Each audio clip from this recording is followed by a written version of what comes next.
7 dinosaures volants les plus mortels du monde. Numéro 7. Pterodactylus. Plus communément appelé ptérodactyle, a toutes les caractéristiques d'un membre de la famille des ptérodactyles, une queue courte, un cou long ainsi que des os des mains très effilés, qui soutenaient l'aile de l'animal avec l'assistance du quatrième doigt extrêmement allongé. Son crâne allongé et aérodynamique avec un bec renfermant des dents extrêmement coupantes. Numéro 6. Changiuraptor. Ces restes fossilisés datent d'il y a environ 125 millions d'années. Long d'environ 1,30 m, il devait peser aux alentours de 4,5 kg. Possédait une queue portant les plus longues plumes, 30 cm, jamais trouvées chez un dinosaure. En effet, les longues plumes, présentes aussi sur les 4 membres de ces dinosaures, donnent l'impression qu'il était doté de 2 paires d'ailes pour le vol, battu ou plané.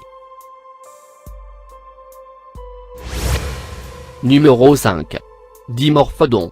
Était un genre de ptérosaure de taille moyenne du début du Jurassique. C'est un reptile volant.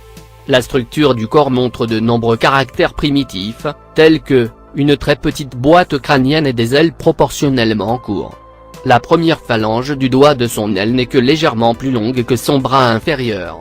Le cou était court mais solide et flexible, et peut-être avait une poche membraneuse sur la face inférieure.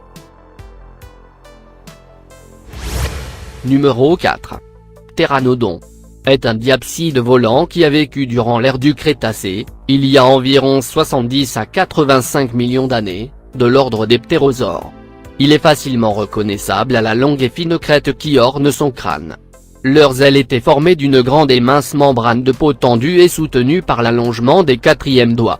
Les ptérosaures étaient des experts du vol et qu'ils pouvaient marcher, voire même courir. Numéro 3. Rhamphorinchus. Ce ptérosaure du Jurassique était une créature effrayante dont les ailes avaient une envergure d'environ 2 mètres. Il possède une queue allongée et rigide, renforcée par des ligaments qui se terminent par un gouvernail en forme de losange. Équipé d'un large bec garni de dents tranchantes orientées vers l'avant, Rhamphorinchus se nourrissait probablement de poissons en les harponnant au volume. Numéro 2. Scaphognathus. Scaphognathus était similaire à Rhamphorinchus, mais il possédait une plus petite tête.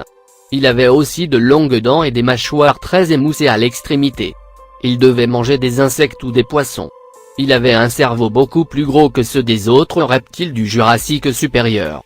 Sa vision était aussi excellente, ce qui devait être très utile pour la chasse.